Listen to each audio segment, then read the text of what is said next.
신앙 고백하시겠습니다. 나는 전능하신 아버지 하나님 천지의 창조주를 믿습니다. 나는 그의 유일하신 아들 우리 주 예수 그리스도를 믿습니다. 그는 성령으로 잉태되어 동정녀 마리아에게서 나시고 본디오 빌라도에게 고난을 받아 십자가에 못 박혀 죽으시고 장사된 지 사흘 만에 죽은 자 가운데에서 다시 살아나셨으며 하늘에 오르시어 전능하신 아버지 하나님 우편에 앉아 계시다가 거기로부터 살아있는 자와 죽은 자를 심판하러 오십니다. 나는 성령을 믿으며 거룩한 공교회와 성도의 교제와 죄를 용서받는 것과 몸의 부활과 영생을 믿습니다. 아멘. 찬송가 272장 부르시겠습니다. 272장입니다.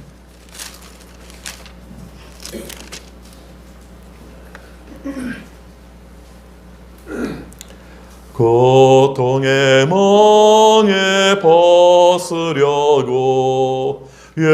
예수께로 나갑니다.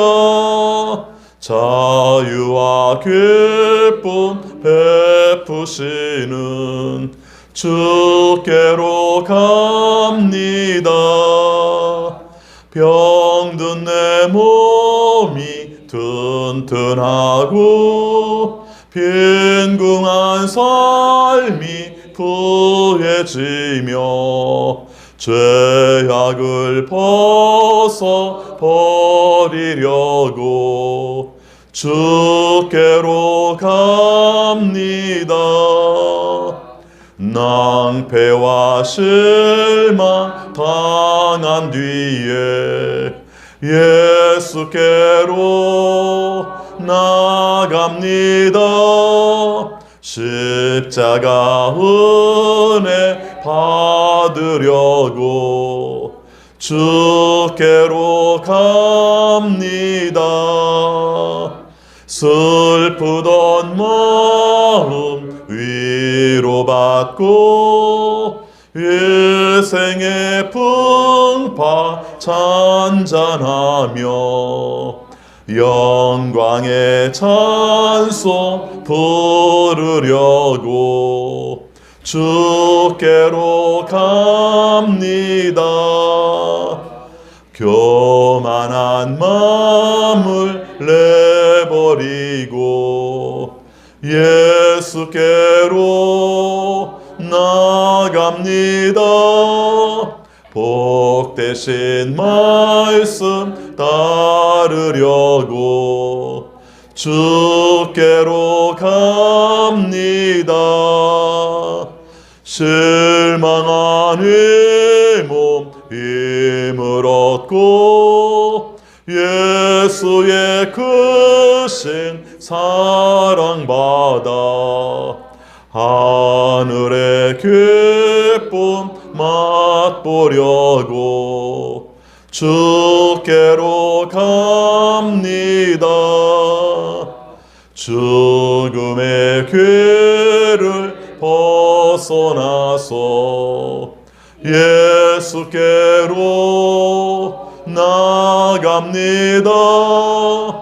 영원한 집을 바라보고 주께로 갑니다.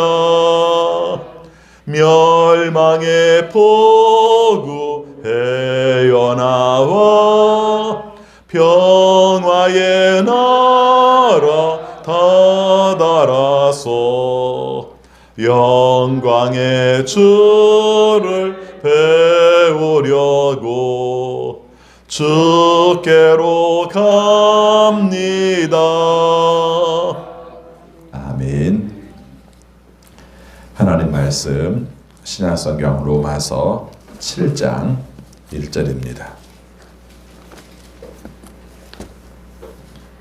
로마서 7장 1절부터 6절까지 교독하겠습니다. 7장 1절 형제 자매 여러분, 나는 율법을 아는 사람들에게 말을 합니다. 율법은 사람이 살아있는 동안에만 그 사람을 지배한다는 것을 알지 못합니까?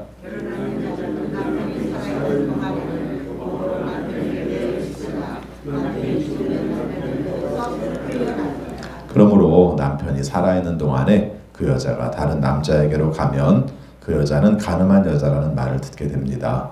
그러나 남편이 죽으면 그 법에서 해방된 것이므로 다른 남자에게로 갈지라도 가늠한 여자가 되지 않습니다.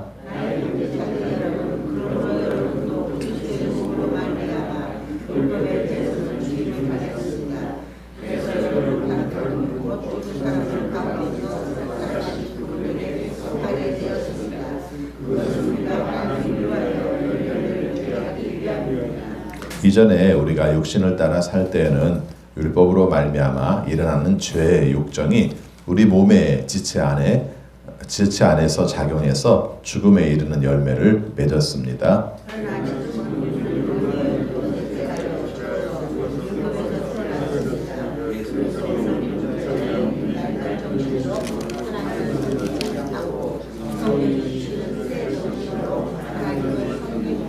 아멘.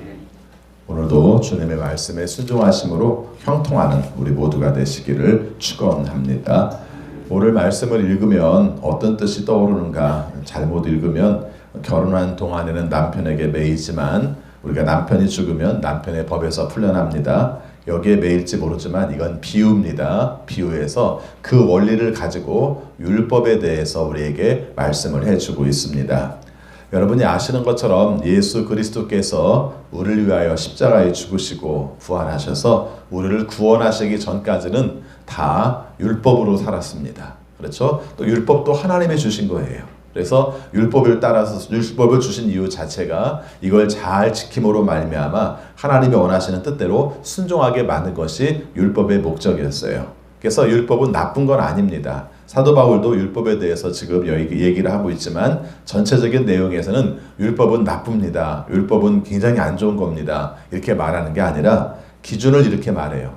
예수 그리스도께서 오시기 전에 예수 그리스도께서 우리를 방법을 죽으심으로 구원하신 것이 이루기 전까지는 우리는 율법의 적용을 받는 겁니다. 남편이 죽기 전에는 남편의 뜻대로 사는 것처럼. 그러나 예수 그리스도께서 우리를 위해서 십자가에 죽으시고 부활하심으로 우리를 구원하신 것이 바로 예수님의 십자가로 구원을 하셨다면 이제는 율법은 필요 없습니다. 율법에 매일 필요가 없습니다. 이런 뜻이에요.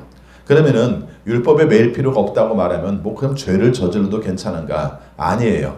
더 수준 높은 법으로 우리가 사는 거죠. 예전에는 안 지키면 죽을 것 같아서 지키는 법이었다면 이제부터 지키는 법은 하나님이 나를 구원하신 것이 너무 고마워서 지키는 법이에요.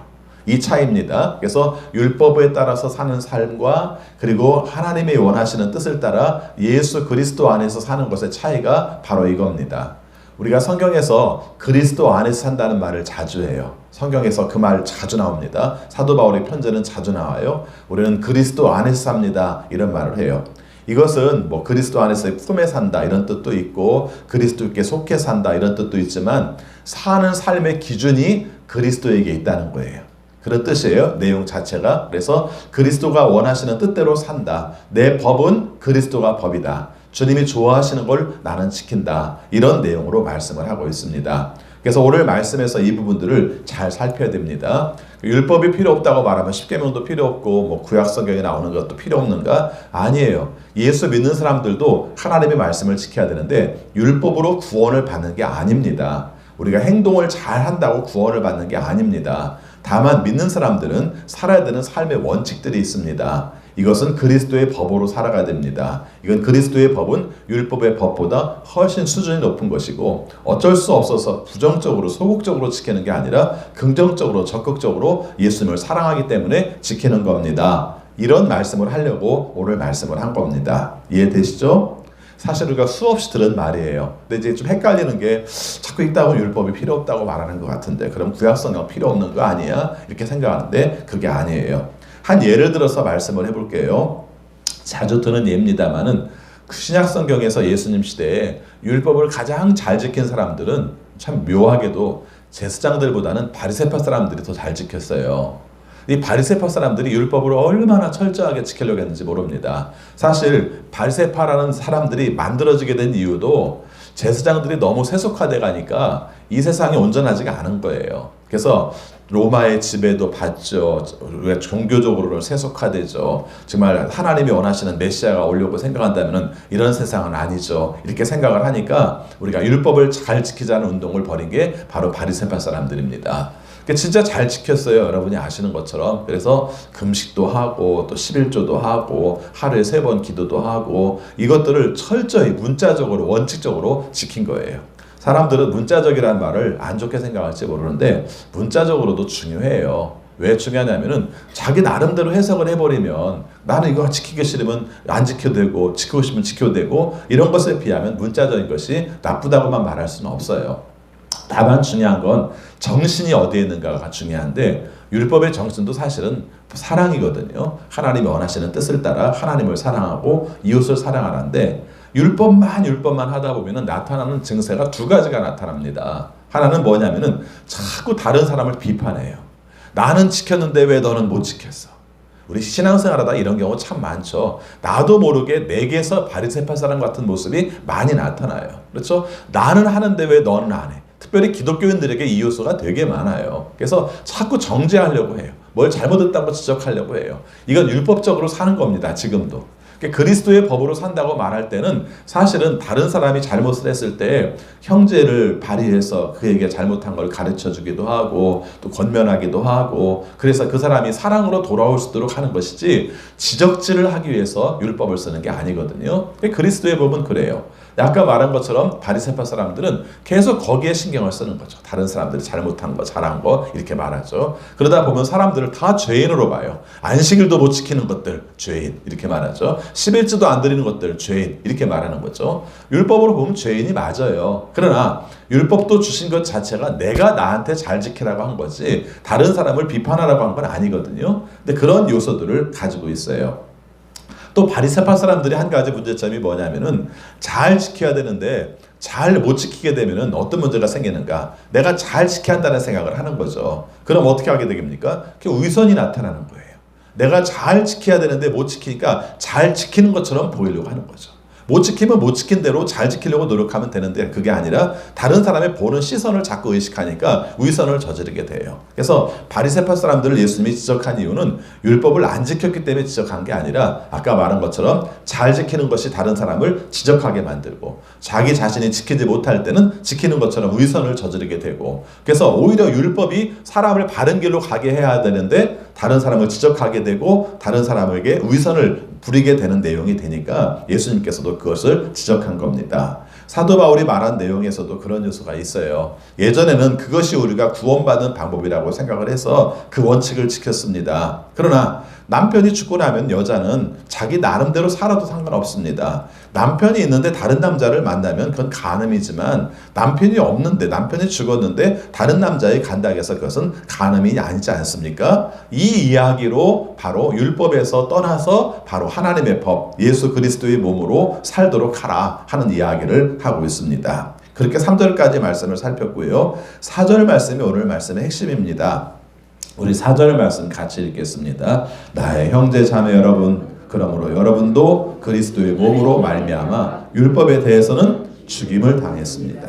그래서 여러분은 다른 분, 곧 죽은 사람들 가운데에서 살아나신 그분에게 속하게 되었습니다. 그것은 우리가 하나님을 위하여 열매를 맺게 하기 위함입니다. 아멘. 우리는 처음부터 구약 성경부터 믿는 사람은 아니잖아요. 우리는 처음부터 예수 그리스도를 믿기 시작을 했어요. 그리고 구약 성경을 알게 된 사람들이에요. 근데 지금 사도 바울의 편지를 받는 사람들의 많은 사람들은 원래 예수 그리스도를 알기 전에 우리가 구약 성경대로 살던 사람들이에요. 우리가 흔히 말하는 유대교, 유대교의 신앙들을 가지고 살던 사람들이에요. 그러니까 그 사람들에게는 율법이 몸에 배 있어요. 그래서 예수 그리스도를 영접한 다음에도 율법의 기준으로 가지고 아까 말한 것처럼 때로는 비판하기도 하고 때로는 위선을 부리기도 하고 이런 요소들을 가질 가능성들이 많은 사람들인 것이죠. 그러니까 그 사람들에게 말합니다. 이제 죽었어요. 예수 그리스도로 말미암아 우리가 새롭게 살았기 때문에 이제 율법에 대해서 그것 가지고 지적하고 그것 가지고 다른 사람들에게 위선을 부리고 살 필요가 없어요. 이런 얘기를 하는 겁니다. 우리에게는 기준이 있어요. 율법이 기준이 아니라 바로 예수 그리스도가 우리의 기준이에요. 그래서 나중에 이제 그런 말이 나옵니다만은 우리가 정말 죽음의 법, 고난과 죽음의 법이 우리가 율법이라면은 우리가 살아가는 삶은 생명의 법, 성령의 법으로 우리는 삽니다. 이렇게 얘기를 하는 거죠. 그래서 이제 8장에 넘어가면 성령 얘기를 하게 되는데 우리가 그럴 거 아닙니까? 율법이 필요 없어. 그럼 자유롭게 살아야지. 그게 아니라는 걸 강조하기 위해서 몇 가지 얘기합니다. 뭐 여러분들도 그런 경험들을 가지셨습니다만은 우리가 생각해 보면은 저보다 나 연세가 많으신 분들은 다 해방을 경험해 보신 분도 많고 해방을 직접 경험하진 않았지만 해방을 경험한 세대의 말을 들으면서 살았어요. 해방이 됐을 때 제일 많이 나온 단어가 뭐였겠습니까? 자유였어요. 자유. 그렇죠? 그래서 여러분들이 그 기억을 떠올려 보면은 자유라는 말을 굉장히 많이 했던 것 같아요. 근데 그 자유가 오랫동안 석박에서 35년이라는 세월이 한 사람의 인생에 생각하면 절반이었거든요. 그 당시만 해도. 그걸 일제강점기에 살다가 해방되고 그러고 나니까 자유라는 말을 쓰게 되었을 때 자유라는 말들을 얼마나 우리가 많이 썼는지 몰라요. 남용을 한 거예요. 그렇죠? 그래서 그 당시에 제가 어렸을 때 들었으면서도 잊혀지지 않는 말 중에 하나가 이런 말이에요. 그렇죠? 전봇대를 뽑아서 내일을 쓰시든지 말든지 그게 무슨 상관이야. 자유인데 그랬어요. 그런 말 들어보셨어요? 저보다 연세가 드신 분들은 아마 해방 이후부터 그 말들을 많이 썼던 것 같아요. 전봇대 뽑아서 이쑤시면 안 되죠. 왜 안 됩니까? 내 이가 망가질까 봐 안 된다고 말한 게 아니에요. 전봇대는 공공의 기물이에요. 그렇죠? 전봇대를 뽑음으로 말미암아 전기가 이렇게까지 말하면 너무 복잡할지 모르겠지만 원리적으로 따지면 그건 안 되는 거예요. 여러분이 아시는 것처럼 해방되고 나서 살림이 황폐화됐었다고 합니다. 그렇죠? 그래서 이제 박정희 대통령이 들어나서부터 살림 녹화를 시작하면서 우리나라가 나무가 굉장히 많아졌다고 얘기를 해요. 그 이유도 거기 있었다고 그래요. 굉장히 강하게 일본이 통제를 했었다고 합니다. 살림에 관한 문제도 통제를 했는데 자유라고 생각을 한 거예요. 그러니까는 뭐 내가 내 거 떼든지 뭐 갖다가 나무를 떼든지 말든지 무슨 상관이 있어라고 말한 내용들이 그런 문제를 갖게 되었다는 것이죠. 제가 무슨 말씀을 드리냐면은 율법을 우리가 안 지킨다고 해서 함부로 아무렇게나 사는가? 아니요. 우리는 더 고상한 법을 지키는 사람들이에요. 더 고상한 법이 뭡니까? 그리스도, 예수 그리스도가 원하시는 것. 우리는 주님이 원하시는 대로 살아요. 주님이 원하시는 뜻대로 살고요. 여러분 생각해 보시면은 초대교회 사람들이 그렇게 순교를 많이 한 이유가 있습니다. 그 이유가 간단해요. 우리는 생각할 때 예수 믿으면 살고, 예수 믿으면 죽고, 예수 믿으면 살고, 예수 안 믿으면 살고 이렇게만 생각할지 모르지만은 사실은 예수 그리스도의 법을 지키는 것이 다른 사람들에게는 오히려 걸림이 되었던 거죠.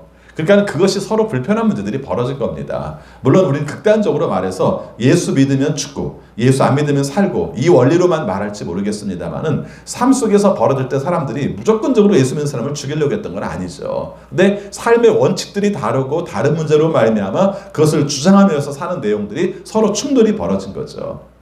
여러분 이 문제를 살필 필요가 있는 것이죠. 그래서 지금 우리가 신앙생활을 할 때에도 중요한 것은 우리는 예수님이 원하시는 대로 산다. 예수님이 원하시는 대로 살면 다른 사람들이 칭찬할 수 있겠죠. 얼마나 고상합니까? 하나님을 사랑하고 이웃을 사랑하고. 그런데요, 디테일하게 들어가 보면은 안 그럴 때가 많아요. 특별히 불의의 문제에 대해서 예수님의 뜻대로 살려고 하면 사람들이 싫어할 때가 많아요. 사람들은 다 명분으로는 의로운 걸 좋아하고 불의를 싫어하는 것처럼 보일지 모르지만 불의에는 언제나 이익이 따르기 때문에 이익을 따르지 않으려고 할 때 생기는 문제가 커요. 왜요? 이익은 나 혼자의 이 문제가 아니라 낙의 조직의 문제이기도 하고요. 불의의 세력의 문제이기도 하거든요. 나 그거 안 하겠다 이렇게 말했을 때 그게 온전하게 지켜지기가 어렵다는 것이죠. 여러분 그 문제를 생각해야 됩니다. 초대교회에서도 이 문제가 있었던 것이죠. 여러분 예를 들어 생각해 봅시다. 부정을 할 때, 횡령을 할 때 어떤 하나의 사회적 구조 속에서 잘못된 일을 하려고 할 때 혼자 횡령하는 경우도 있습니다만은 그게 아니라 조직에 의해서 횡령을 하는 경우가 있잖아요. 이랬을 때 우리가 부장이 예를 들어서 이것은 이렇게 횡령을 해서 나를 얼마나 주고 너도 얼마를 먹을 수 있어 이렇게 얘기를 했습니다. 그러니까 내가 생각할 때 이건 아니지. 예수 믿는 사람이 이걸 어떻게 해? 이건 할 수 없는 일이야. 난 못합니다. 예수 믿기 때문에 못합니다. 라고 말하면은 부장님이 어우 좋다 너 착하다. 정말 예수 믿는 사람들은 의로운 사람들이야. 이러겠습니까? 조직을 맛을 모르는 놈이라고 그러죠. 그렇죠? 그래서 너는 이제 배제되는 겁니다. 뭐 대놓고 뭐 자를 수는 없으니까 배제되는 것이죠. 그래서 뭐 진급의 기회라든가 뭔가 이렇게 좋은 기회가 있을 때마다 그 사람을 점점 배제시키는 거죠. 그랬을 때 겪는 손해가 큰 거예요. 왜 이 말씀 하는지 잘 생각하세요. 율법의 원리와 다른 원리를 가지고 있기 때문에 그런 거죠. 하나님이 원하시는 원리를 가지고 살아갈 때마다 이 부분들이 얼마나 중요한가를 놓치지 말고 살도록 하라 하는 것입니다. 자, 5절 말씀 같이 읽겠습니다. 이전에 우리가 육신을 따라 살 때는 율법으로 말미암아 일어나는 죄의 욕정이 우리의 몸의 지체 안에서 작용해서 죽음에 이르는 열매를 맺었습니다. 여러분 아시는 것처럼 율법이 죄를 저지르게 하지는 않아요.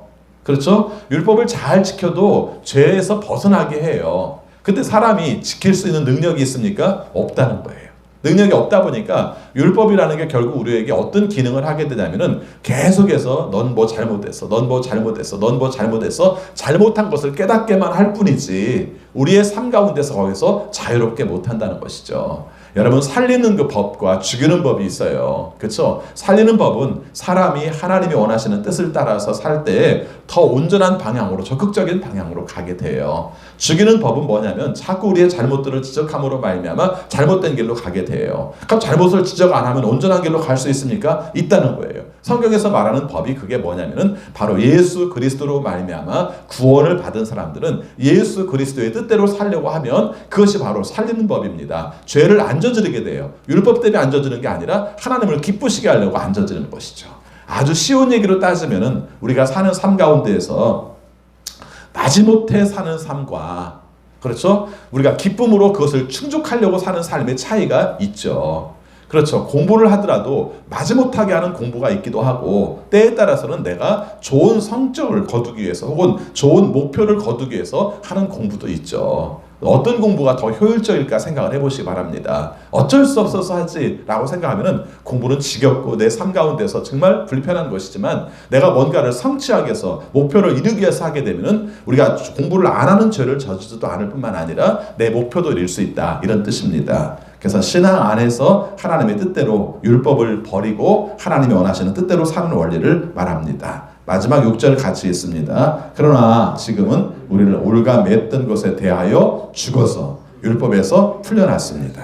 그래서 우리는 문자의 영매인 낡은 정신으로 하나님을 섬기지 않고 어떤 법으로 살아요? 성령이 주시는 새 정신으로 하나님의 법을 섬깁니다. 오늘 말씀의 핵심이 여기에 있죠. 4절 말씀과 6절 말씀에 있습니다. 그래서 율법에 매이는 게 아니라 성령에 매인다. 성령께서 원하시는 일을 한다. 어쩔 수 없어서 사는 게 아니라 하나님을 기쁘게 하려고 산다 하는 것이죠. 신앙생활을요 어쩔 수 없어서 하면은 신앙생활처럼 힘드는 게 없어요. 그렇죠? 뭘 하지 말라는 게 되게 많아요. 그런데 반대로 생각하면은 신앙생활을 주님의 구원의 은혜를 깊이 알고 하면은 얼마나 좋은지 몰라요.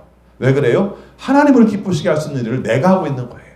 죄인이었던 사람이 죄를 안 저지르려고 발버둥 치는 삶이 아니라 이제는 하나님을 기쁘시게 하는 존재가 되었다는 것이 내 힘을 얻게 하는 거예요. 이게 오늘 말씀에서 강조하는 내용입니다. 오늘 하루 살면서도 성령의 법대로 살아서 주님이 원하시는 뜻대로 살아서 하나님께 영광을 돌리고 여러분의 삶 가운데서도 주님이 주시는 기쁨이 넘치는 귀한 삶을 사시기를 바라겠습니다. 기도하겠습니다.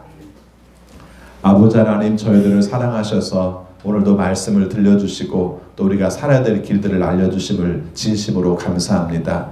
예수님을 믿는다고 말하면서도 어쩔 수 없어서 벌받을까봐 우리가 신앙생활을 하는 것이 아니라 주님의 구원의 은혜가 너무 커서 감사해서 그래서 성령의 뜻대로 사는 것이 너무 좋아서 하나님을 기쁘게 하려는 마음으로 살아가는 오늘 하루가 되게 하여 주옵소서. 내 삶에 불편한 것도 많고 부딪히는 것도 많지만 그 아픔보다는 주님의 뜻대로 사는 기쁨을 더 크게 많이 경험하게 하셔서 하나님이 원하시는 뜻대로 순종하는 오늘 하루가 되게 하여 주옵소서. 하나님, 우리가 코로나19로 인하여 겪는 어려움을 굽어 살피셔서 하나님의 은혜 가운데 빨리 종식될 수 있도록 도와주옵소서. 아버지, 백신과 치료제가 빨리 개발되기를 소원합니다.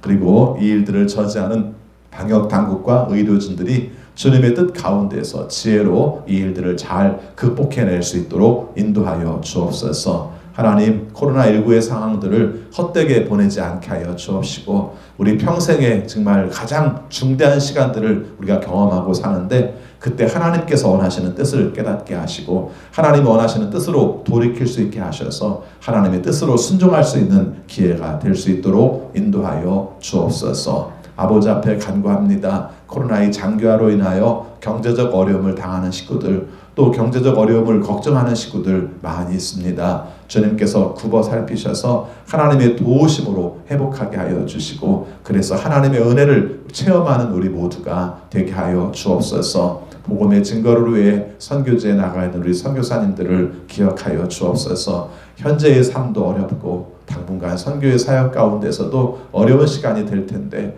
그때마다 주님께서 친히 도와주셔서 잘 견디게 하시고 잘 감당하게 하시고 또 그들에게 필요한 것들을 찾게 하셔서 하나님의 복음을 증거할 수 있는 우리 좋은 선교사님들 될 수 있도록 인도하여 주옵소서.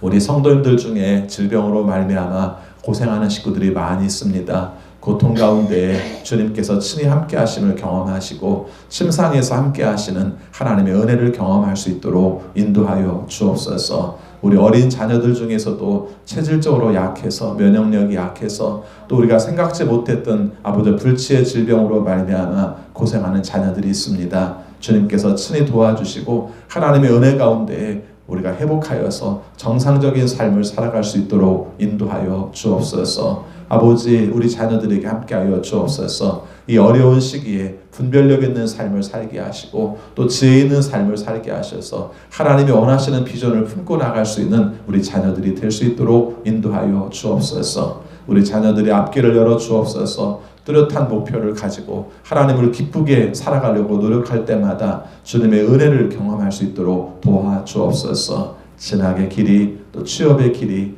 또 자기가 가고자 하는 목표를 이루는 것이 주의 뜻 가운데서 이루어지게 하여 주시고, 또 결혼의 문이, 또 출산의 문이 열려서 하나님께 영광 돌릴 수 있도록 인도하여 주옵소서. 하나님, 우리가 코로나19만으로도 힘드는데 아버지, 긴 홍수로 인하여서 어려움을 많이 겪고 있습니다. 우리가 잘 회복하게 하여 주시고 일기를 주님께서 주장하여 주셔서 우리가 여기에서 벗어날 수 있도록 인도하여 주옵소서. 이 일들을 감당해 나가는 대통령을 비롯한 지도자들을 기억하여 주옵소서. 주님이 원하시는 지혜로 감당하여서 코앞에 있는 문제로 생각하지 않게 하시고 멀리 볼 수 있게 하여 주시고 국민들의 눈물을 읽을 수 있게 하셔서 주님의 뜻대로 통치할 수 있는 좋은 지도자들이 되게 하여 주옵소서. 예수 그리스도 이름으로 기도하옵나이다. 아멘. 하늘에 계신 우리 아버지, 아버지의 이름을 거룩하게 하시며 아버지의 나라가 오게 하시며 아버지의 뜻이 하늘에서와 같이 땅에서도 이루어지게 하소서.